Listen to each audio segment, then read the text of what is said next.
मसलहत आमेज होते हैं सियासत के कदम। मसलहत आमेज होते हैं सियासत के कदम। तू ना समझेगा सियासत, तू अभी नादान है।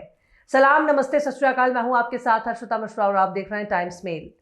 सियासत में कोई परमानेंट दोस्त या दुश्मन नहीं होता। ऐसे में सियासत में कब क्या हो जाए इस बारे में कुछ भी ठीक से नहीं कहा जा सकता। ऐसे में जब बात बीजेपी और नरेंद्र मोदी की हो रही हो, तब बिहार में पहुंचकर सियासत के सारे पैतरे देखने को मिल जाया करते हैं।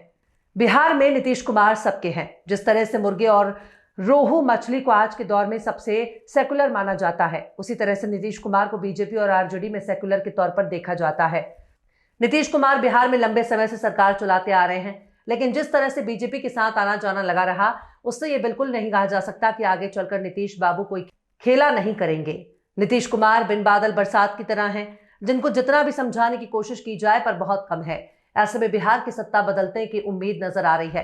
खासकर जिस तरह से एनडीए के बाकी के घटक दल भाजपा के सुर में सुर मिलाते हैं, उस तरह नीतीश कुमार नहीं है। वो बीजेपी के सुर में सुर नहीं मिलाते, बल्कि खुलकर विरोध भी करते हैं। लेकिन अब बीजेपी और नीतीश कुमार के बीच में कुछ ना कुछ ऐसा जरूर चल रहा है, जिसकी वजह से बिहार में सियासी बादल मंडरा रहे हैं। तेजस्वी के साथ उनके रिश्ते भी कोई छिपे नहीं है। तेजस्वी उनको अपना चचा मानते हैं, उनका सम्मान भी करते हैं, जबकि दोनों ही पार्टियां एक दूसरे की विरोधी हैं। अब सुनने में आ रहा है कि बीफ के मुद्दे पर बीजेपी और नीतीश कुमार एक दूसरे के आमने सामने आ गए हैं। खासकर वो बीफ जिसके लिए बिहार मशहूर है।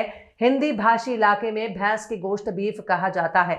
हालांकि अंग्रेजी में बीफ का मतलब गाय का गोश्त होता है, लेकिन बिहार में बीफ का मतलब भैंस का गोश्त नहीं होता। कुछ शर्तों के साथ गाय का गोश्त भी मिलता है। पर असम में हेमंत बिस्व शर्मा के एक फैसले की वजह से बीजेपी और जेडीयू में तकरार बढ़ने लगी है, और ऐसा भी लगा कि कहीं बात ज्यादा आगे न बढ़ जाए, क्योंकि चचा नीतीश कुमार के मन में कब भतीजे के प्यार जाग जाए इसकी कोई गारंटी नहीं।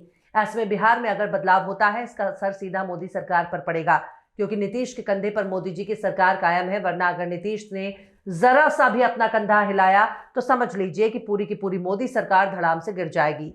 महाराष्ट्र में जुमेरात को महायुति सरकार का गठन हुआ।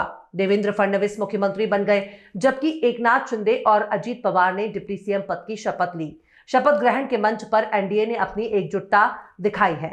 इस दौरान बीजेपी और एनडीए शासित प्रदेशों के सीएम और डिप्टी सीएम मौजूद रहे। बिहार के मुख्यमंत्री नीतीश कुमार और आंध्र के सीएम चंद्रबाबू नायडू ने भी इस शपथ ग्रहण में हिस्सा लिया।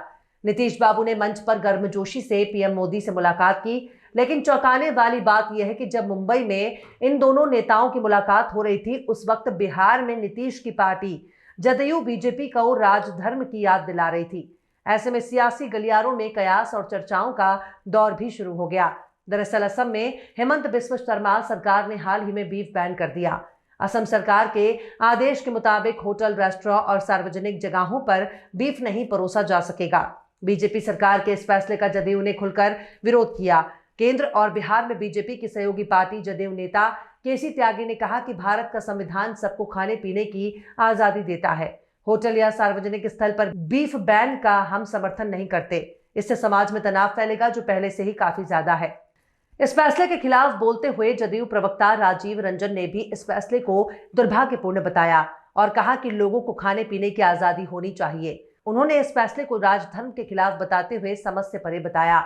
उन्होंने कहा कि सरकार को इससे कोई मतलब नहीं होना चाहिए कि लोग क्या खा रहे हैं और क्या पहन रहे हैं। नीतीश कुमार की पार्टी जदयू समय समय पर बीजेपी के फैसलों का विरोध करती आई है। हाल ही में वक्फ बोर्ड संशोधन बिल के मुद्दे पर जदयू ने तटस्थ रुख अपनाया था। हालांकि कांवड़ यात्रा के दौरान दुकानों पर नेम प्लेट के फैसले का खुलकर विरोध किया था। इतना ही नहीं, अब किसान आंदोलन के मुद्दे पर भी जदयू ने बीजेपी से अलग रुख अपनाया है। जदयू ने उपराष्ट्रपति जगदीप धनखड़ के उस बयान का समर्थन किया, जिसमें उन्होंने कृषि मंत्री शिवराज सिंह से पूछा था कि किसानों से किए गए वादे क्यों पूरे नहीं कर रही सरकार।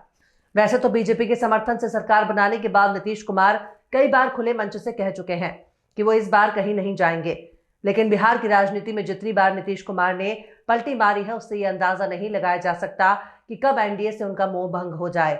जदयू द्वारा समय समय पर बीजेपी शासित प्रदेशों के फैसले पर सवाल उठना भी एनडीए गठबंधन के लिए वही सही संकेत नहीं है। बिहार में अगले साल विधानसभा चुनाव होने हैं। ऐसे में जदयू किस पाले में रहकर चुनाव लड़ेगी, इसका अंदाजा अभी से लगाना जल्दबाजी होगा। खैर, नीतीश कुमार अपने अचानक लिए गए फैसले की वजह से जाने जाते हैं। अगर मामला आगे बढ़ता है तो उनके पास तेजस्वी पहले से ही मौजूद है, जो उनके साथ मिलकर सरकार बना सकते हैं। लेकिन अगर ऐसा होता है, इसका सीधा असर प्रधानमंत्री नरेंद्र मोदी की कुर्सी पर पड़ेगा। चलते चलते आखिर में कैफी आजमी ने भी क्या खूब फरमाया है।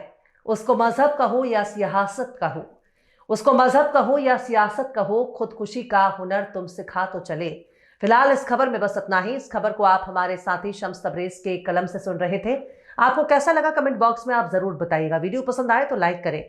यूट्यूब के वीडियो लिंक को फेसबुक, ट्विटर, व्हाट्सएप पर अपने रिश्तेदार, यार, दोस्तों को भी शेयर करें। और बेबाक, निष्पक्ष, स्वतंत्र पत्रकारिता को सपोर्ट करने के लिए आप हमारे चैनल टाइम्स मेल को जरूर से सब्सक्राइब करें। और हाँ, बेल आइकन की घंटी वाली बटन आप जरूर से दबा दें ताकि आपको हमारे आने वाले वीडियो की नोटिफिकेशन फौरन ही मिल जाए। फिर मिलता है किसी और वीडियो में एक नई खबर के साथ। हर्षिता मिश्रा को दीजिए इजाजत। जय हिंद।